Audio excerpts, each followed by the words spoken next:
বাঙালি খানায় সবাইকে স্বাগত জানাই।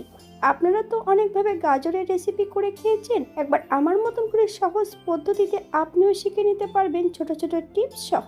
আজকে আমি এখানে তৈরি করব গাজরের কালাকাত। কিভাবে তৈরি করছি চলুন সেটা একবার দেখে নেওয়া যাক ভিডিওর মাধ্যমে। আশা করছি আজকের ভিডিওটি ভালো লাগবে। সকল বন্ধুদের কাছে অনুরোধ করছি সম্পূর্ণ ভিডিওটি দেখার। এখানে আমি আগের থেকে 3টে গাজর ধুয়ে পরিষ্কার করে রেখেছি। গাজরগুলোর ছিলকা পরিষ্কার করে নেব। একটা গ্রেটার দিয়ে বেশ ভালো করে গাজরগুলোকে গ্রেট করে নিতে হবে।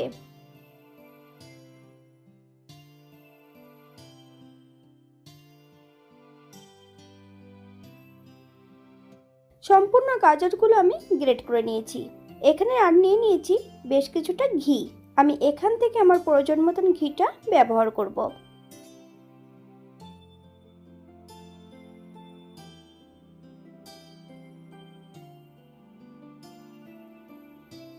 আমি একটা কড়াইতে 2 চামচ ঘি অ্যাড করব। আপনারা যদি পছন্দ করেন তাহলে পরিমাণে বাড়িয়ে দিতে পারেন। গ্যাসের ফ্লেমটা মিডিয়ামে রেখে সম্পূর্ণ গ্রেট করা গাজরগুলো অ্যাড করে দেব।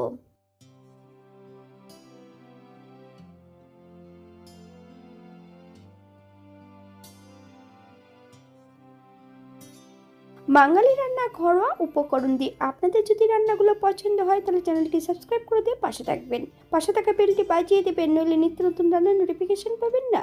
আমার এই চ্যানেলে আমিষ, নিরামিষ এবং বিভিন্ন ধরনের গাজরের রেসিপি দেওয়া আছে। আপনাদের যদি পছন্দ হয় তাহলে চ্যানেলটি ঘুরে একবার দেখে নেবেন।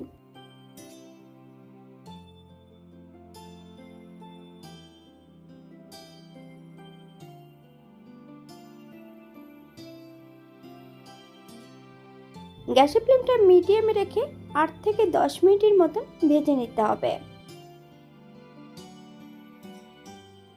তবে চলুন অন্য যে উপকরণগুলো লাগবে সেগুলো একবার দেখে নেওয়া যাক। অপর দিক থেকে আমি এখানে নিয়ে নিয়েছি বেশ কিছুটা কাজু বাদাম, কাঠবাদাম, 150 গ্রামের মতন ছানাটা কিন্তু আমি বাড়িতে তৈরি করে নিয়েছি।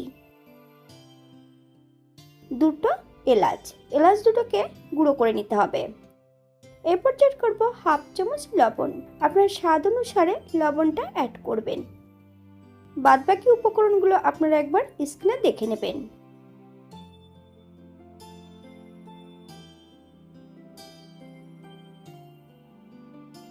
আগের থেকে আমি 500 গ্রাম দুধকে জাল করে 250 গ্রাম করে নিয়েছি।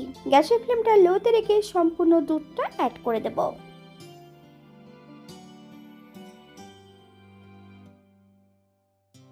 বেশ কিছু সময় মিডিয়াম আঁচে জাল করে নিতে হবে। আপনারা একবার স্ক্রিনের দিকে ফলো করবেন।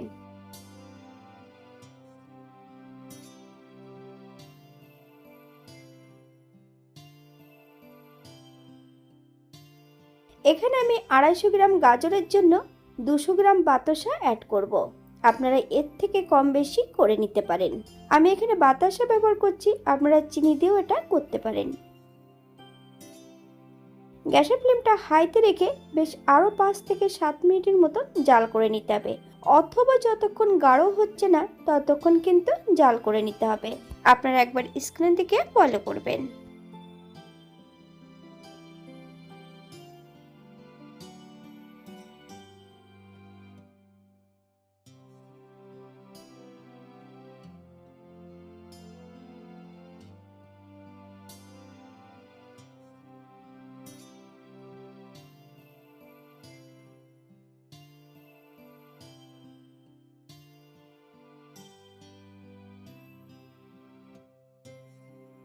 সম্পূর্ণ এলাচের গুঁড়োটা কিন্তু আমি আগের থেকে অ্যাড করে দিয়েছি।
ছানাটাকে হাত দিয়ে বেশ ভালো করে প্রেস করে নিতে হবে।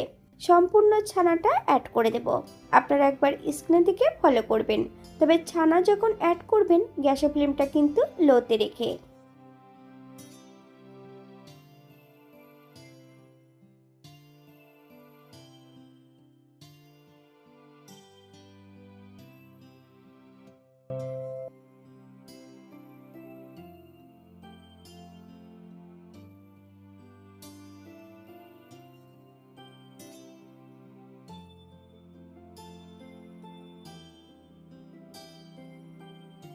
এই পর্যায়ে অ্যাড করব 1 চামচ ঘি।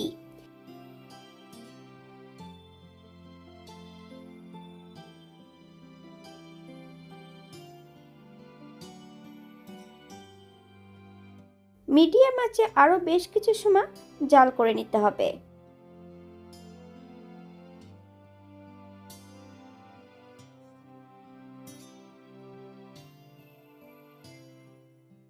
দুই থেকে 3 চামচের মতন গুঁড়ো দুধ অ্যাড করব। গ্যাসের ফ্লেমটা লোতে রেখে বেশ হালকা হাতে নেড়েচেড়ে মিশিয়ে নিতে হবে।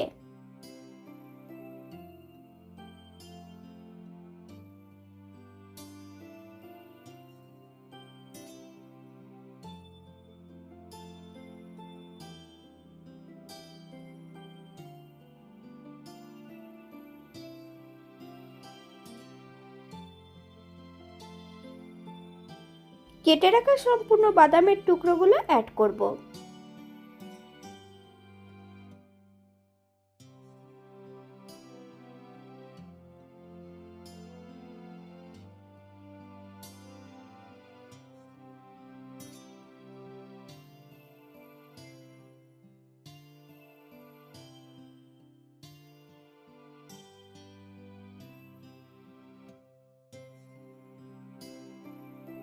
এই পর্যায়ে আমি গ্যাসের ফ্লেমটা অফ করে দিয়েছি।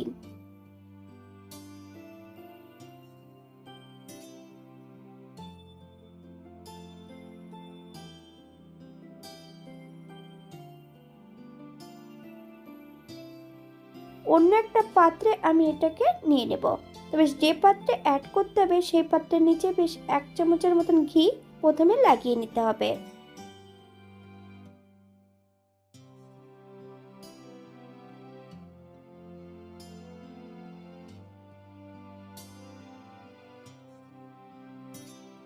ঠিক এমনভাবে সেট করে নিলেই হবে। আমি উপর থেকে বেশ কিছুটা বাদাম আর বেশ কিছুটা গুঁড়ো দুধ ছড়িয়ে দিয়েছি। এটাকে ঠান্ডা হওয়া পর্যন্ত অপেক্ষা করতে হবে। তারপর আপনারা নিজেদের ইচ্ছা মতন এটাকে পিস করে নিতে পারেন।